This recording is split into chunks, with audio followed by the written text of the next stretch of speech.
தமிழகத்துல சுற்றுச்சூழலை பாதுகாக்கிற நடவடிக்கை பொருட்டும் பிளாஸ்டிக் பயன்பாட்டை தடுக்கிற விதமாகும் 2021 ஆண்டு டிசம்பர் மாதம் 23ஆம் தேதி முதல்வர் மு.க.ஸ்டாலினால் மீண்டும் மஞ்சப்பை திட்டம் தொடங்கப்பட்டுச்சு. இது எல்லாமே நமக்கு கண்டிப்பா நினைவிருக்கும். இப்ப தொடர்ந்து பொதுமக்களால ஒரு முறை மட்டுமே பயன்படுத்தக்கூடிய பிளாஸ்டிக் பைகளுக்கு மாறா துணி பைகளை பயன்படுத்துறத ஊக்குவிக்கிற விதமா மீண்டும் மஞ்சப்பை திட்டத்தின் கீழ் சுற்றுச்சூழலுக்கு உகந்த முயற்சியின் ஒரு பகுதியா அறிமுகப்படுத்தப்பட்டதுதான் தானியங்கி துணிப்பை விற்பனை இயந்திரம். இந்த இயந்திரங்கள் பல இடங்கள்ல நிறுவப்பட்டிருந்துச்சு. இப்ப விஷயம் என்னன்னா, கோயம்புத்தூர்ல செயலிழந்து கிடக்கிறதா வரக்கூடிய வீடியோக்கள் பேசுபொருளாக இருக்கு. கோவை மாவட்டத்துல கிட்டத்தட்ட 15 இடங்கள்ல இந்த இயந்திரங்கள் பயன்பாட்டுக்கு வச்சிருந்தாங்க. ஒவ்வொன்றும் தோராயமா ரூபாய் 1 லட்சத்திலிருந்து 1.5 லட்சம் வரைக்கும் செலவுல அமைக்கப்பட்டதாகவும் சொல்லப்படுது. மாவட்ட ஆட்சியர் அலுவலகம், அப்புறம் காந்திபுர பேருந்து நிலையம், RS புரம் உழவர் சந்தை, மேட்டுப்பாளையம் சாலைன்னு, அப்புறம் பூச்சந்தை, சூலூர் மற்றும் பொள்ளாச்சி இந்த மாதிரியான இடங்கள்ல இந்த துணிப்பை இயந்திரம் வைக்கப்பட்டிருந்துச்சு. அதாவது இந்த இயந்திரத்துல நம்ம 1 ரூபாவோ இல்ல 5 ரூபாவோ 10 ரூபாய் காயினா போட்டோம் அப்படின்னா நமக்கு துணிப்பை கிடைக்கும். கிட்டத்தட்ட எப்படி ATM எந்திரத்துல நம்ம பணம் எடுக்கிறோமோ அந்த மாதிரி.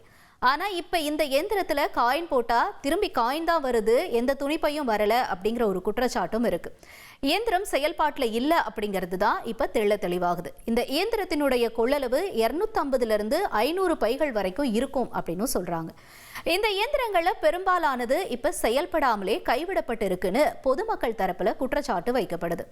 இந்த இயந்திரங்களுடைய GSI மேப்பிங்கோட ஒருங்கிணைக்கப்பட்ட ஒரு செயலியும் பொதுமக்களுடைய பயன்பாட்டிற்கு தொடங்கப்பட்டுச்சு. அதாவது ஜியோகிராபிக் இன்ஃபர்மேஷன் சிஸ்டம் அப்படிங்கிறது தான்.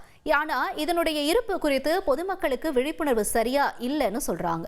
இந்த இயந்திரங்களுடைய செயல்பாட்டு நிலையை சரிபார்க்க பூ சந்தை, அப்புறம் காந்திபுரம் பேருந்து நிலையம், RS புரம் உழவர் சந்தை, அப்புறம் கலெக்டர் அலுவலகம் இந்த இடத்துலலாம் டாய் பார்வையிட்டு இருக்காங்க.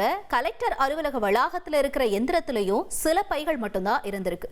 ஆனா அங்கேயும் மின்சாரம் துண்டிக்கப்பட்டிருந்ததுனால அந்த இயந்திரம் செயல்படல. தொடர்ந்து காந்திபுரம் பேருந்து நிலையத்தில் இருக்கிற இந்த தானியங்கி துணிப்பை இயந்திரத்தையும் பத்தியும் அங்க பொதுமக்கள் என்ன சொல்லியிருக்காங்கன்னா, நாங்க 1 வருஷத்துக்கு மேல இந்த இயந்திரங்களை பார்க்கிறோம், ஆனா இது எங்கிற மாதிரி ஒண்ணுமே தெரியல. இதனுடைய இருப்பு இங்க ஒண்ணு மிஷின் இருக்கு அப்படிங்கிறது கூட இங்க யாருக்குமே தெரியல. இதுக்கு சரியான விழிப்புணர்வு தான் வேணும். தொடர்ந்து பராமரிக்கிறதும் இது ஒரு நல்ல விஷயமா இருக்கும். பராமரிப்பு இல்லை அப்படிங்கிறதுனால தான், பெரும்பாலும் விழிப்புணர்வு இல்லை அப்படிங்கிறதுனால தான் இதை யாருமே பயன்படுத்த மாட்டேங்கிறாங்க அப்படின்னு ஒரு தரப்பு சொல்றாங்க. இன்னொன்னு, பேருந்து நிலைய பக்கத்துல வைக்கிறதுனால என்ன யூஸுங்க? இதை நீங்க ஒரு கிராஸ்கட் சாலை இந்த மாதிரியான இடங்கள்ல வச்சீங்க அப்படின்னா இது இன்னும் யூஸ்ஃபுல்லா இருக்கும் மக்களுக்கு அப்படின்னு இன்னொரு பக்கமும் சொல்லப்படுது.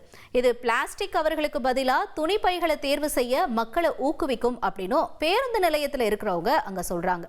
இதை பத்தி TNPCB அதிகாரிகள் தரப்புல என்ன சொல்லப்படுதுன்னா, இயந்திரங்களை நிறுவுறது கையாளுற அதே வேளையில அதனுடைய பராமரிப்பு அப்புறம் இது எல்லாமே உள்ளூர் நிர்வாகத்தினுடைய பொறுப்பு தான். மாநகராட்சியோ இல்ல பஞ்சாயத்தோ அதை பராமரிக்கணும்.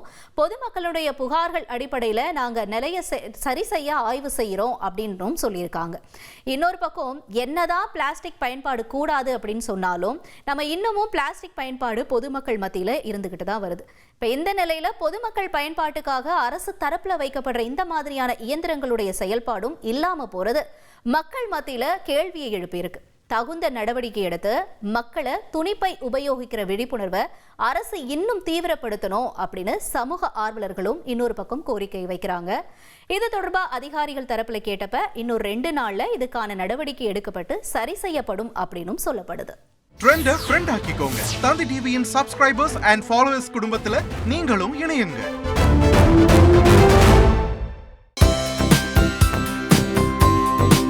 தந்தி டிவியை உங்கள் கேபிள் டிவி ஆபரேட்டரிடம் இலவசமாக கேட்டு பெறுங்கள்.